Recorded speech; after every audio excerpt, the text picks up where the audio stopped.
Good morning, welcome back to my channel. सभी को प्यारी भरी राधे राधे।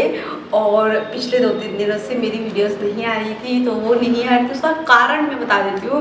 बिकॉज बहुत ज़्यादा हीट आउट हो रखा है दिल्ली के अंदर, इतना ज़्यादा हीट करता है मेरा रूम, फैन ऑफ करके लाइट ऑफ करके मैं वीडियो नहीं बना सकती। आप मेरे को मेरा पिपल हो जाता है ज़्यादा देर मैं गर्मी में धूप में जाती हूँ तो यार इसलिए मैं वीडियो नहीं बनाती, क्योंकि कुछ एक सब्सक्राइबर हैं मेरे शुभचिंतक, जिन लोगों ने मुझे डीएम किया था कि आप वीडियो क्यों नहीं बना रहे, भाई बहुत गर्मी हो रही है नहीं बना पा रही। इसलिए आज का वीडियो होने वाला है, अगर थंबनेल और टाइटल नहीं देखा है तो मैं आपको बता देती हूँ। चिंता मत करो भाई, जाया मत करो, बैठ के पूरा वीडियो देखा करो, फिर निकला करो यहाँ से। बकवास भी करनी पड़ती है यार, नहीं तो आपको बोरिंग लगेगा वीडियो, इसलिए मुझे कुछ कुछ बीच में बोलना पड़ता है। तो आज का वीडियो होने वाला है all about personal hygiene for girls. और जो मेरी सब्सक्राइबर है वो 18 से 25 के बीच में, तो ऑलमोस्ट गर्ल्स हैं, फीमेल हैं, तो आई थिंक उन लोगों के लिए हेल्पफुल होगा। अगर हेल्पफुल लगे तो वीडियो पूरा वॉच करना और मुझे बता देना अगर अच्छा लगा होता, ठीक है। तो अभी हम ये जानते हैं कि इन्फेक्शन होने के क्या कारण होते हैं, उनका रीज़न क्या होता है, क्यों इन्फेक्शन होता है हमारे प्राइवेट पार्ट में, ज़्यादा इफेक्ट क्यों करती हैं चीज़ें। फर्स्ट थिंग कि वहाँ पर ना लाइक पूरी बॉडी खुली रहती है और वो मैंने आपको बताया कि वो ऐसे बंद रहता है कपड़ों के साथ में, तो वेंटिलेशन नहीं होता, लाइक हवा नहीं पास होती, जिसकी वजह से वो वाले एरिया में ना इन्फेक्शन, फंगल इन्फेक्शन जो होता है वो होना स्टार्ट हो जाता है। तो फर्स्ट रीज़न ये है। तो उसके लिए क्या सोल्यूशन है वो मैं आपको आगे बताऊँगी, पहले हम रीज़न जान लेते हैं। सेकेंड रीज़न ये होता है कि जब भी हम नहाने चाहते हैं, कई लोग होते हैं नहाने के बाद टॉवल यूज़ नहीं करना पसंद करते हैं, और जो प्राइवेट एरिया होता है वो गीला होता है, वेट रह जाता है, जिसकी वजह से वहाँ पर फंगल इन्फेक्शन होता है, या और भी खारिश वाले जो इन्फेक्शन होते हैं वो हो जाते हैं, या हमारी स्किन ना ड्राई होने लग जाती है, अजीब सा इरिटेशन वाला, रेडनेस वाला फील देती है। तो नेक्स्ट रीज़न ये है कि जब भी हम हेयर रिमूव करते हैं तो हम बहुत सारे केमिकल्स का या रेज़र का या बहुत सारी ऐसी क्रीम्स आती है जिनका यूज़ करते हैं जिसमें केमिकल होता है और वो बहुत सेंसिटिव एरिया होता है हमारी बॉडी का, तो कई बार इन्फेक्शन हो जाता है उस रीज़न से भी। तो ये कुछ कारण है, रीज़न बोल सकते हो, कारण बोल सकते हो, ये है। अब हम इनको क्योर कैसे कर सकते हैं या हमें क्या चीज़ों का ध्यान रखना चाहिए, हम उसके बारे में बात कर लेते हैं। पहले पीछे से शोर आ रहा है, इसको जाने देते हैं गाड़ी को, उसके बाद हम बात करेंगे। पुलिस की गाड़ी आ रही है हमारे यहाँ। आप सुबह 6 बजे वीडियो बनाओ, रात के 5 बजे वीडियो बनाओ, शोर आएगा भाई। तो अब हम बात करते हैं कि हमें अपना प्राइवेट पार्ट को कैसे हेल्दी रखना है और कैसे इन्फेक्शन फ्री रहना है। तो फर्स्ट ये है, बहुत ही इम्पॉर्टेंट जो रीज़न है या टिप बोल सकते हो, ये है कि जब भी आप हेयर रिमूव करते हो, ठीक है, तो हेयर रिमूव करने के लिए बहुत सारी ऐसी क्रीम्स आती हैं, या बहुत सारे लोग वैक्स कराते हैं, बहुत सारे लोग ट्रिम करते हैं, बहुत सारे लोग रेजर करते हैं। तो इनमें से बहुत सारे ऑप्शंस हैं गर्ल्स के पास करने के लिए, बट कौन सा ऑप्शन बेस्ट है या कौन सा मैं यूज़ करती हूँ या मैं आपको वो शेयर करती हूँ। तो जब भी आप ये पीपिक हेयर जो होते हैं उनको रिमूव करने के लिए आप क्रीम का यूज़ करते हो, तो क्या होता है, क्रीम में ना बहुत सारे केमिकल होता है। नॉर्मल क्रीम भी अगर हम फेस के लिए भी लेते हैं, उसके पीछे आप अगर रीड आउट करोगे ना कि उसमें क्या क्या चीज़ें हैं, बहुत सारी ऐसी चीज़ें होती है जो हमारी स्किन को हार्म करती है। तो केमिकल की वजह से ना हमारा एक तो स्किन डार्क होना स्टार्ट हो जाता है, ठीक है, प्राइवेट पार्ट का। उसके साथ में जब भी आप रिमूव करोगे अपना हेयर रिमूव करोगे पीपिक हेयर, तो हेयर रिमूव करने के बाद में ना काफ़ी टाइम तक आपको ईचिंग होता रहेगा, तो वो तो बिल्कुल भी नहीं करना चाहिए। अब आते हैं हम वैक्स पे। तो वैक्स की कि हमें वैक्स करना चाहिए या नहीं करना चाहिए, और अगर आप टीन एज में हो तो भाई बिल्कुल नहीं करना चाहिए, क्योंकि और टीन एज में बहुत ज़्यादा सेंसिटिव होता है आपका जो प्राइवेट पार्ट होता है, तो भाई बिल्कुल भी नहीं करना चाहिए, बिल्कुल भी मना कर रहे हो, बिल्कुल मान जाना, बिल्कुल नहीं करना चाहिए। बट हाँ, अगर आपकी एज ज़्यादा होगी, आपकी मैरिज होगी, तो अगर आप वैक्स के साथ जाना चाहें तो आई थिंक सो आप जा सकते हो, बट मैं आपको ये एडवाइस नहीं करूँगी स्पेशली टीन एज के लिए कि नहीं कराना चाहिए। क्या ही ज़रूरत है वैक्स कराने की, बहुत पेनफुल प्रोसेस होता है।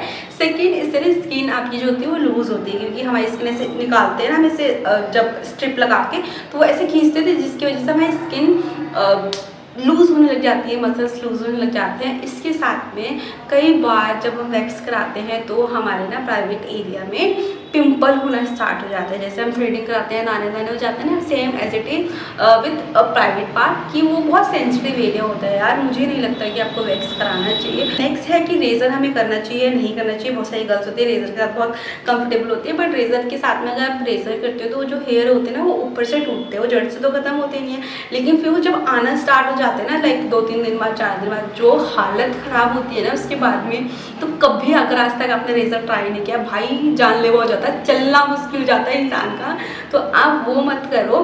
और रेजर से क्या होता है कि हमारे ना स्किन भी डार्क होना स्टार्ट हो जाती है। ठीक है, फर्स्ट थिंग, हर एक चीज़ के साथ में स्किन डार्क होती है यार, चाहे आप क्रीम लगाओगे, वैक्स करवाओगे या आप रेजर करोगे, तो इन सारी चीज़ों के साथ में ना स्किन का डार्क होना कंपलसरी है ही, ये एक साइड इफेक्ट है ही आपके साथ में, अगर आप ये तीनों चीज़ों के साथ में चाहते हो।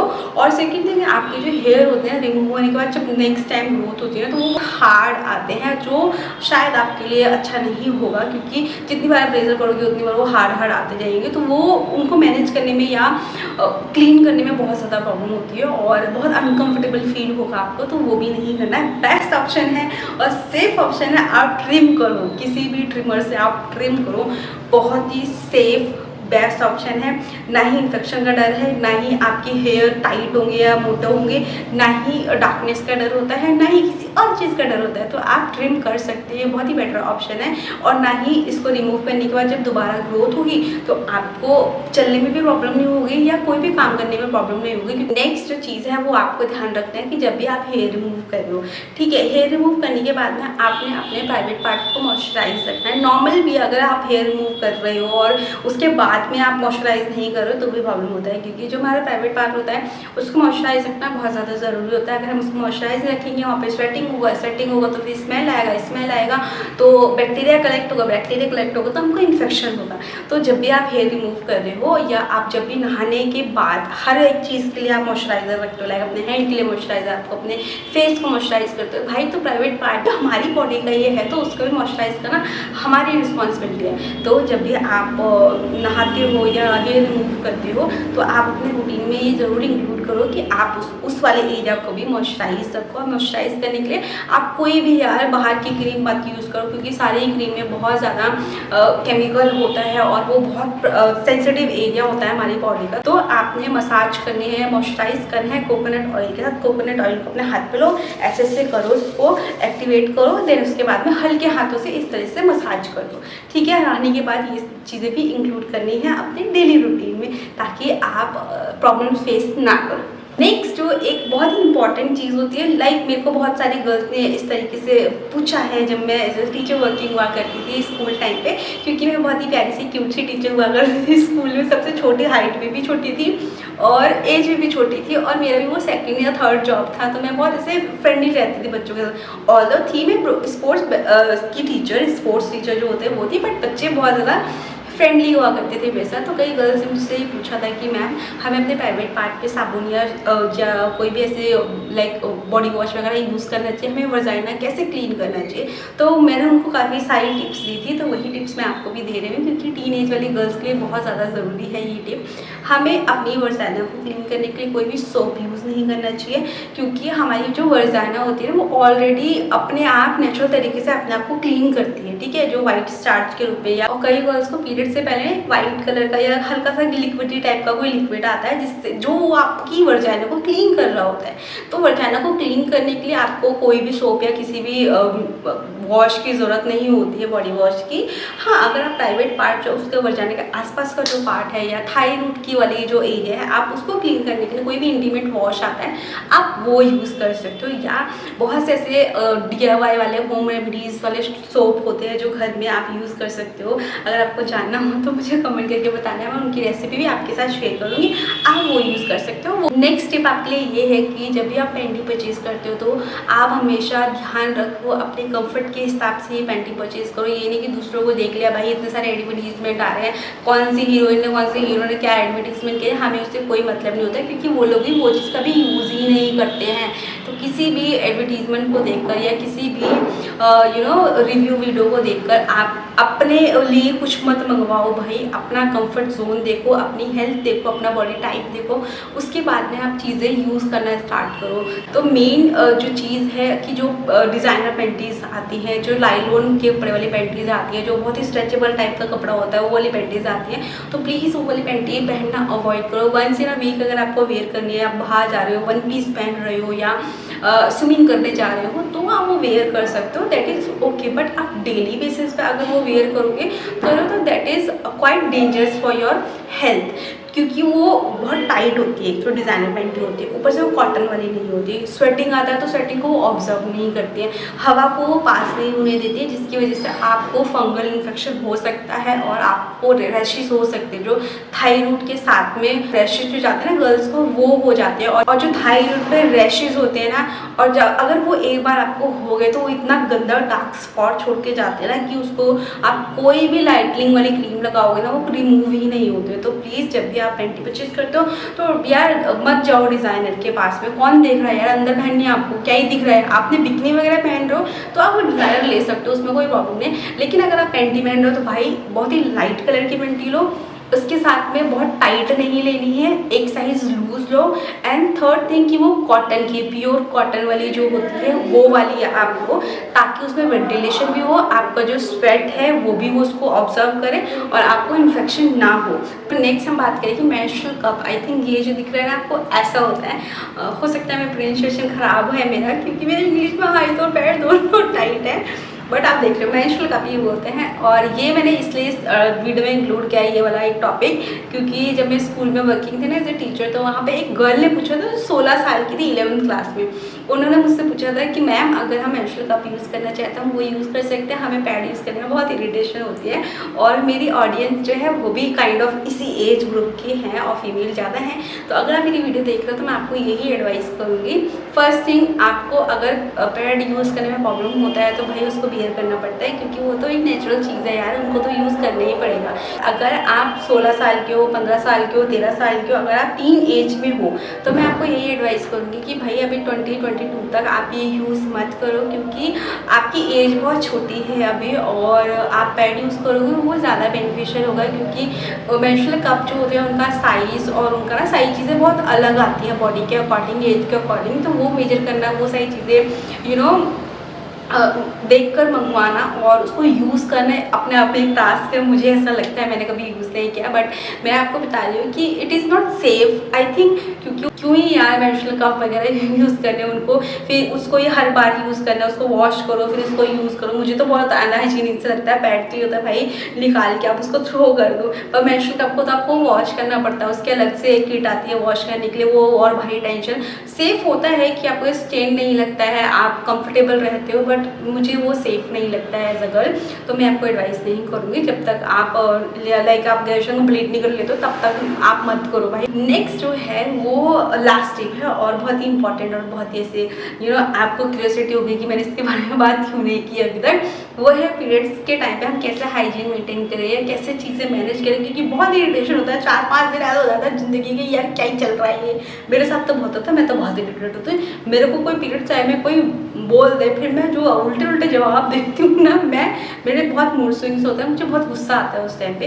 मेरे को बोलो मत, तो मेरे घर में सब ऐसे दूर रहते हैं कि भाई इससे 3-4 दिन बात नहीं करनी है।